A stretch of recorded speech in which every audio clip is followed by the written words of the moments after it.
At midnight, a vengeful ghost traced a blood trail as it searched for prey. However, this time it had chosen the wrong target, a veteran dressed in military uniform, wielding a large knife, and singing war songs from that era. The ghost could sense the aura of the retired soldier, clinging to the wall and hesitating to approach. After all, countless spirits had met their demise under that very blade. Suddenly, the tension was broken by the arrival of an elderly woman, her scolding voice shattering the eerie atmosphere. Even the ghost was bewildered by the nagging woman. It seemed that women only influenced the speed at which men drew their swords. With one swift strike, although the female ghost did not dissipate into thin air, she was rendered unable to harm anyone for a short period. The story takes place in a high school, with the male protagonist, Lin Shu-wei, being a top student. Due to his exceptional academic performance, he becomes the target of bullying by his classmates. They falsely accuse Lin Shu-wei of stealing class funds, and he looks at his homeroom teacher with an innocent expression. However, the envelope containing the funds is found on Lin Shu-wei's person, leaving the teacher speechless and allowing Duan Runhao to subject him to various humiliations. After school, Lin Shu-wei follows Duan Runhao to an abandoned equipment room, questioning why they accused him of theft and blamed him. As a result, he endures another brutal beating and narrowly escapes being blinded by a knife. Lin Shu-wei records the entire incident on his phone and plays it for the homeroom teacher. However,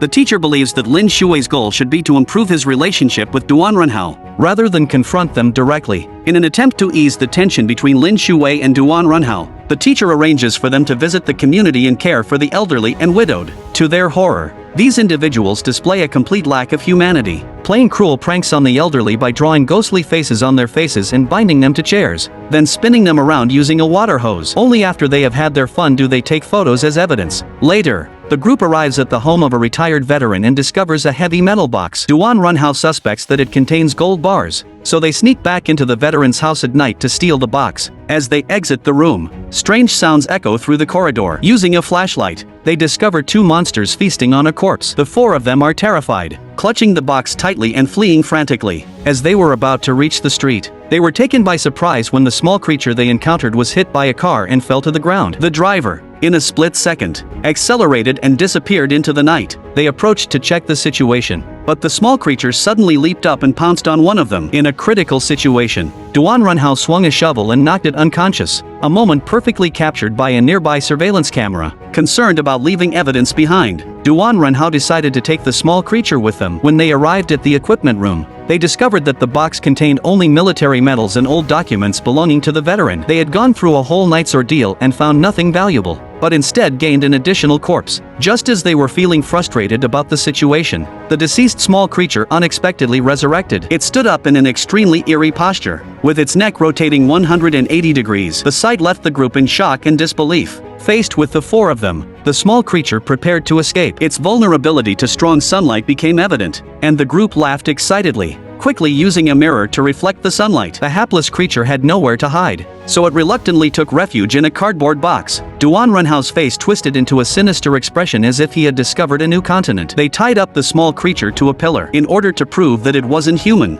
Duan Runhao intentionally cut his palm, and true to his expectations, the small creature's appearance turned terrifying in response to the temptation of fresh blood. It emitted a piercing scream under the sunlight. Lin Shu-wei had thought that the group would stop after having their fun and release the small creature. However, they became increasingly excessive and used a heated pair of pliers to extract the small creature's sharp teeth. All this was done just because Duan Runhao's girlfriend wanted to make a unique bracelet, and they ended up nailing a piece of iron onto its mouth. The sudden disappearance of her younger sister left the elder sister in a state of panic. She followed the trail of blood, desperately searching for her sister. Inadvertently, she broke into the home of a veteran, and narrowly escaped being killed with a single knife strike. The group was extremely curious about what the small creature actually was. They gathered various tools for exorcism, but the small creature showed no signs of fear. Clearly, it wasn't a ghost. But how could they explain its cannibalistic tendencies? Through microscopic observation, they discovered that the small creature's blood was extremely peculiar. Not only did it rapidly consume other cells, but when exposed to sunlight, it would ignite spontaneously. Lin Shu-wei, through researching missing persons records, discovered that the small creature was named Lin Xiuzhen and had unfortunately fallen victim to a curse by a malevolent sorcerer, transforming her into her current ghostly form. Lin Shu-wei handed over the information to Duan Runhao, proving that the small creature was once a human. However, he disregarded it completely and continued to use the small mirror to reflect sunlight and burn the creature. In order to prevent her from starving to death, Duan Runhao had Lin Shu-wei act as a blood bank to feed the small creature. Lin Shu-wei assured the creature that they would find a way to save her. The next day, While attending class, someone bullied Lin Shu-wei again. Unexpectedly, Duan Runhao stepped forward and sent the prankster to the hospital. Soon after, the student's parents came to the school, and dealing with such a mischievous student couldn't be handled through conventional educational means. The homeroom teacher took out prayer beads and asked Duan Runhao to recite Buddhist scriptures with her. However, he remained playful and showed no signs of remorse. Unable to tolerate it any longer, the homeroom teacher raised her hand and slapped him, berating him as an uncultured scum. The teacher's words struck a nerve with Duan Runhao. He returned to the equipment room and vented his frustration by violently beating the small creature with a stick. A large amount of blood spilled under the sunlight, resulting in spontaneous combustion. A wicked idea flooded his mind. The group went to the teacher's office and poured the small creature's blood into a thermos flask without the teacher's knowledge. The homeroom teacher unknowingly took a sip and then went to the basketball court to watch a game. Suddenly, she felt a surge in her abdomen. Her eyes filled with bloodshot veins, and a large amount of black liquid flowed out from her lower body. Intentionally, Duan Runhao helped her stand in the sunlight, and as he expected, the teacher's body became scorching hot. Soon, she was engulfed in flames. This bizarre news happened to be witnessed by the small creature's sister. She believed that high school students had kidnapped her sister, so she specifically hunted students at night, even intercepting Duan Runhao's girlfriend on the school bus. The entire bus instantly filled with the smell of blood. No student escaped, including Duan Runhao's girlfriend, who wore the tooth bracelet. Upon learning of his girlfriend's death, Duan Runhao was overwhelmed with grief and vowed to seek revenge. To accomplish this, they devised a detailed operational plan. They nearly drained the small creature's blood and marked a predetermined route to lure the large creature into a trap.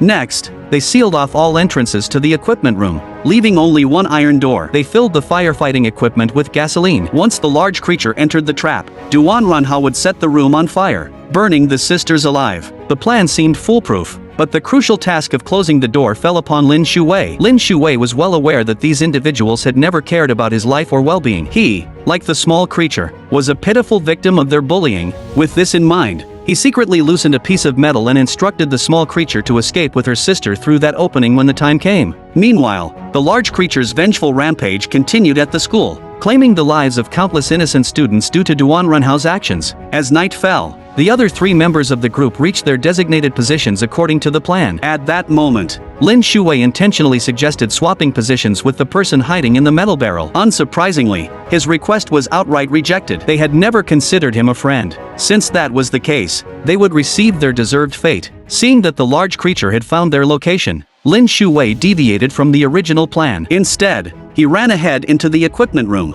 firmly locking the iron door from the inside. He then dialed one of their phones, exposing his hiding place with the sudden ringing. The large creature lifted the barrel lid and mercilessly ended his life, his screams shattering the silence of the night. The other two individuals, witnessing Lin Shu-wei's unexpected actions, became completely panicked. At this moment, Duan Runhao, fearless and undeterred, rushed to the iron door, pounding on it frantically. He continuously apologized and begged Lin Shu-wei to open the door and let him in. Lin Shu-wei was well aware that if he opened the door, Duan Runhao had 100 ways to eliminate him. As the two individuals were mercilessly slaughtered outside, large amounts of fresh blood seeped under the door, clearly showing that they had been too naive. A mere broken iron door could not stop the large creature. At this moment, the small creature seemed to sense her sister's arrival and continuously emitted distress signals. Soon, the large creature broke through the door, and Lin Shu-wei, trembling with fear, hid behind the small creature, pleading for mercy in exchange for the blood he had provided. He begged the sister to spare him. Seeing her sister's suffering, the large creature felt immense pain and threw Lin Shu-wei out harshly, determined to make those who harmed her sister pay with their lives. In this life-or-death moment, Lin Shu-wei's phone alerted him that the sun had risen. He quickly removed the unscrewed iron plate. In an instant,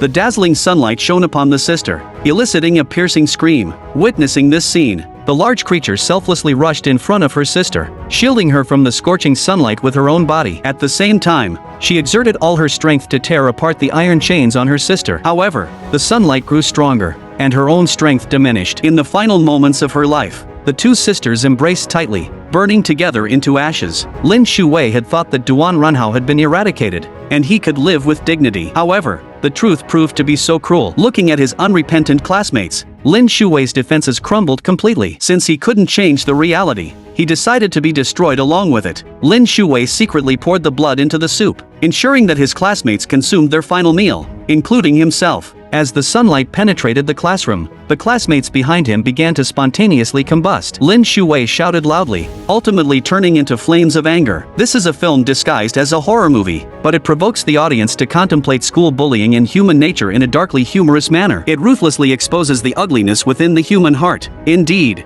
the human heart is more terrifying than any monstrous creature. As a movie lover, I look forward to the next cinematic journey. Farewell, and thank you for subscribing.